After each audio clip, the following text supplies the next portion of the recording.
Hello guys, this is Jake and welcome back to my channel. And for today's video ay mag-voiceover muna tayo, no? Kasi dahil sa ayun, wala lang pakilamanan, no? So tumawag ako dun sa tropa ko, no? Kasi holiday ngayon at wala akong gagawin at gusto kong magtrabaho na lang. So naghanap ako ng pagkakakitaan. So buti na lang meron akong kaibigan na kailangan ng tulong sa araw at pinabibili niya ako dito sa Woolworths ng mga kulang nilang ingredients. At hahanapin ko yun dito sa Woolworths, no? Para yung SM sa atin. Ito pala yung isa sa mga pinabibili niya. Blueberry. Isang panet lang. Okay na daw yun.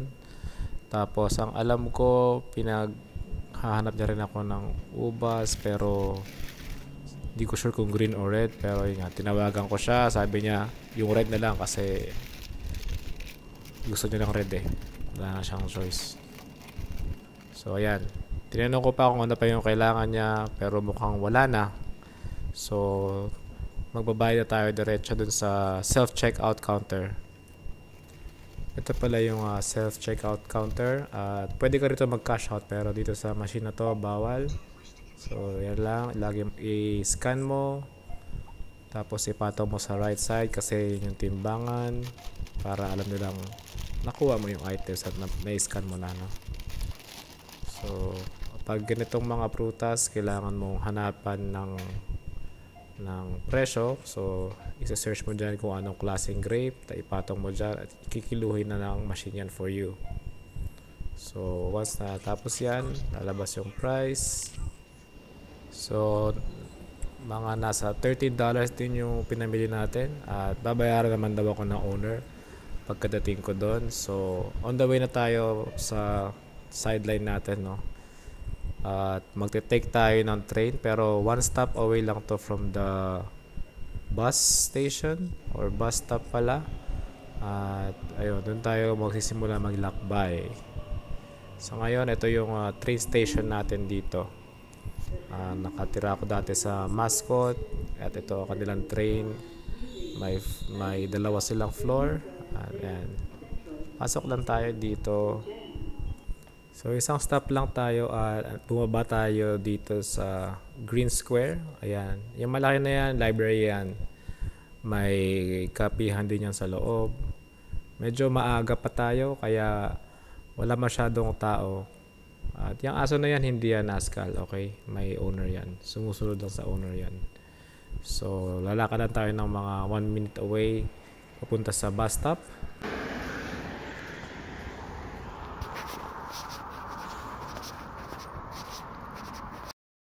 Stay on the 370 for 16 stops. So, dahil sa first time ko makapunta rito sa workplace niya, no? Kailangan ko mag-GPS at 16 stops bago tayo bumaba. So mahaba-habang biyahe to at ito na ngayon yung place ng pag-workan ko. Maliit na cafe lang siya, no? At katabi niya is yung Coogee Beach. Nakapag-bike na ako dito from Mascot to Coogee at siguro second time ko na dito sa place na to, pero hindi ko alam kung saan yung workplace niya kasi nga sobrang liit, hindi ko alam kung nasan banda. So ayan, ito ang morning view dito sa Coogee Beach. Makikita mo ang daming tao nag-exercise, napaka-araw, summer at panigurado. Pag maganda ang araw, ang weather, panigurado busy yung mga cafe or mga restaurants around dito. So ayan yung itsura niya. Kung makikita nyo, konti pa lang yung tao dahil medyo maaga-aga pa.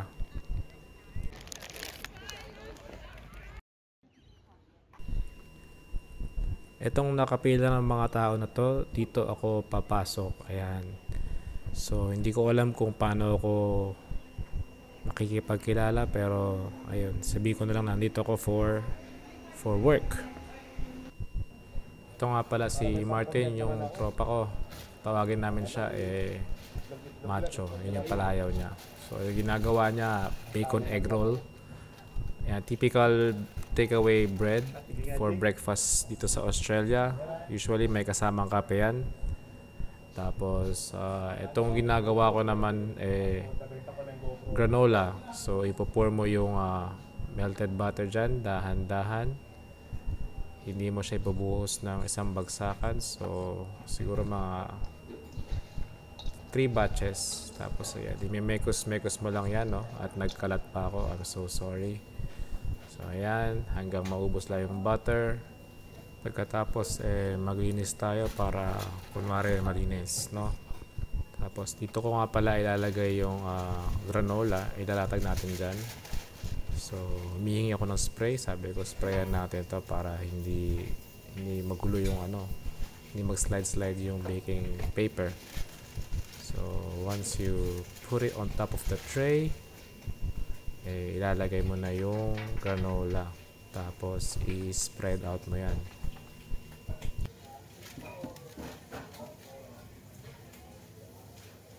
So, pagkatapos mo siyang i-spread out evenly, no? Isasalang mo na ngayon yan sa oven. Very low temp lang. Tapos, i-mix mo siya every like 10 minutes or 15 hanggang sa maging dry siya. Ito naman yung pinaglulutuan namin ng itlog, poached egg, ayan. So, ito, barbecue sauce. Sample natin kayo ng isang bacon egg roll. Tapos, kuha tayo dito sa flat top ng bacon. Pero egg pala yung kinuha ko. Tapos, saka yung bacon. Ayan. Yan lang. Siguro 2 pieces or 3. Dagdagan natin kasi medyo maliit. Tapos, yung bread natin, tinost natin yan sa toaster. Ayan. Tapos, ibabalot natin siya sa paper. And yan yung magiging balot ng customer. So, yan. Takeaway yan. Takeaway is take out dito. Just to let you know. So, ako muna magte-take over ng mga orders since bacon egg roll lang naman ang nasa menu nila at the moment. At si Macho, magpe-prep muna daw. So, hinayaan niya muna ako. Kung kailangan ko ng tulong, tawagin ko lang daw siya. Nagtataka kayo kung bakit red chopping board? Dapat yan is for mga karne. Yun din yung tanong ko. Pero wala cafe to. So, dapat meron silang at least proper chopping board. Pero yun lang yung chopping board na meron sila. So, no choice. Pero basta malinis yan. So, ito pala yung itsura nung lutuan ng bacon nila. Tapos, sa taas, nilalagay namin yung mga pre-cooked na egg. Tapos, kung may order, iinit lang din namin yung itlog dyan sa parehas na lutuan.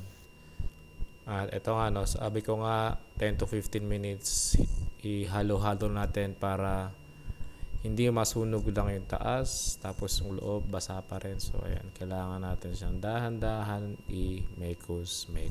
Tapos ayan, i-spread nyo evenly tapos ibabalik nyo ulit siya sa oven. So itong ginagawa ni Macho, pinaportion niya yung niluto niya, yung pinrep niya ng 12 hours itong pulled pork. Tapos i-vacuum seal na yan. So itong ina-assemble ko sa box, pre-order to. Tapos ipipick up na daw soon. So ito yung parang nila, parang picnic box kung tawagin nila. So yan ay frittata na may smoked salmon, brownies, tapos magkakaroon din yan ng bread na may egg na may konting arugula o rocket. Tapos yan, i-assemble lang natin niya at maya maya i-pick up na rin yan. So habang pinapakita ko sa inyo yung namin, yung pagkaka-assemble niya, pansin nyo wala kaming apron, wala kaming chef's hat. Ayan, hindi kasi provided at wala rin akong extra sa bahay dahil sa workplace ko provided yon. So okay lang naman daw basta iwasang magkaroon ng hair dun sa food and everything. So yung damit ko dito parang pang balasubas lang, yung okay lang madumihan kasi ganito rito minsan di provided yung mga damit mo for chef. Minsan provided, minsan kailangan bumili, pero ayun, kung pwede naman mag casual na ganitong itsura, okay lang din basta neat. O minsan basta color black lang yung suot nyo, no? So yan, tinatransfer ko na sa box. At andyan na rin yung brownies. Talagyan natin ng icing sugar para mas mukhang maganda siya, no? Tapos yung muffin na binake ni Macho kanina, ayan, hindi ko napakita kasi nabake niya na ng umaga yan eh. Sa umaga niya ginagawa yan. So ayan, yan yung itsura niyan sa picnic box ng customer. At ganyan natin siya i-send. Ngayon, gumagawa naman tayo ng wrap. So, veggie wrap yan. Tapos, ito ay binili lang nila sa grocery store yung wrap. Kasi nga naubusan at holiday at walang delivery. So, ayan. So, ito yung parang vegetarian style na bacon egg roll nila. Dahil itlog yan na may mayonnaise, cheese, as you can see, no? Tapos, i-display nila yan sa labas. Tapos, yung mga nasa harap, yun yung mga magto-toast ng wrap for them. Nilalagyan ko din to ng, ng avocado. So, yan. 2 kutsara lang siguro. Enough na yan per wrap. Isa-isahin lang natin. So, gumagawa ko ng mga 6 ata to o 5 wraps kasi hindi naman siya ganun kabenta compare sa bacon egg roll. Pinalagyan na rin sa akin to ng cheese. Ayan, 2 piraso. Ang lambot na ng cheese kasi ang init sa kusina eh. So, akala ko vegetarian wrap yung ginagawa ko. Pero, ayun, pinalagyan niya ng bacon. So, hindi pala to vegetarian. So, medyo pinahealthing bacon egg roll lang pala to. Siguro mas mahal nga ito compared dun sa normal na bacon egg roll. So, pagkatapos mo lagyan ng lahat ng palaman, i-wrap na natin to ng parang lumpia o parang burrito. Tapos, yan, isa-isahin lang natin yan, syempre, no? Pagkatapos yan, babalutin din natin yan ng wrap. Ayan, yung parang bacon egg roll. So, lalagay ko yan dito sa container na binigay niya sa akin. Pagkatapos, ayun, ibibigay namin to sa labas para i-display. Tapos, toast to order na yung mga yan. So, gumawa ko ng 6 portions. Sana hindi ito maubos agad pero mukhang dumadami na yung tao kasi medyo late na eh. At ito naman si Macho, gumagawa siya ng ham and cheese ba to? Hindi ko alam pero parang yun na nga yun. Puro ham lang tapos may konting arugula. At ayun na nga, ang kinakatakot ko na hindi pala enough yung ginawa ko dahil sabi ko nga, dumadami na yung tao, nagbibisi na. So ito, gumagawa na naman tayo ng panibagong batch at siguro 6 pieces to ulit kasi yun lang yung kasya sa bench. Tapos yan, binigyan ako ng kape para pampagana.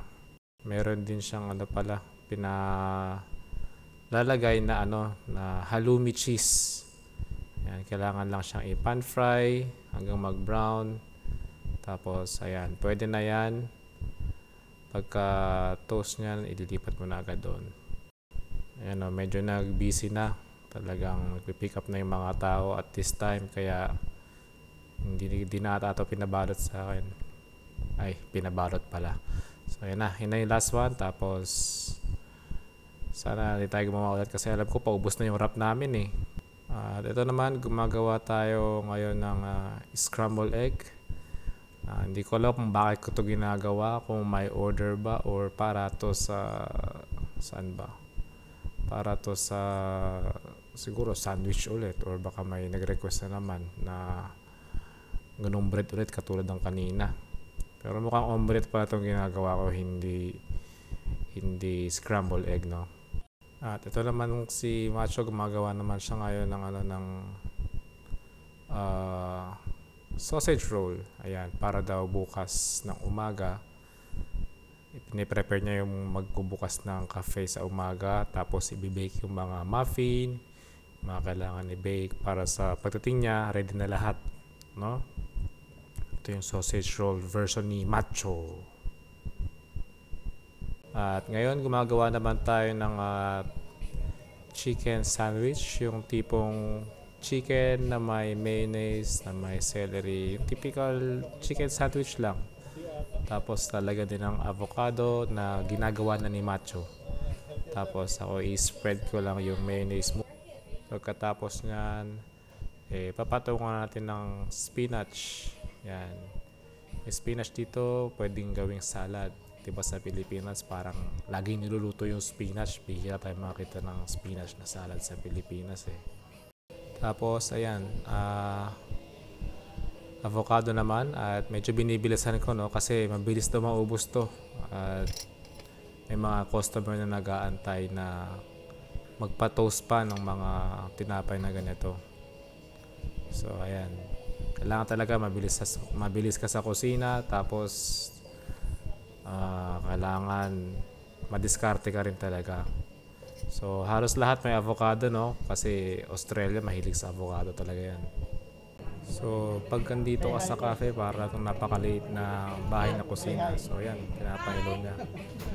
Ayan, hello, hi. Taga-record po kami. Ayun lang. Tapos, ayun, parang nagluluto na siya ng pagkain niya doon dahil nagugutom na daw siya eh. At nakauwi na ako ng bahay. I mean, natapos na yung shift ko sa isang araw at naka 6 hours din ako doon at napakasayang experience kasi first time ko mag-work sa cafe at yun nga, pag nasa cafe ka, ikaw din yung taga-hugas, ikaw din yung taga-linis, kumbaga ang kusinero dito usually all around. Minsan nasuserve pa yan ng mga food. So ito, on my way home, ito na ulit ako sa Mascot at maraming salamat Macho sa pag-refer sa akin at sana marami pang trabaho kapag free ako, syempre. So hanggang sa muli at maraming salamat sa panonood at see you on my next vlog. Paalam!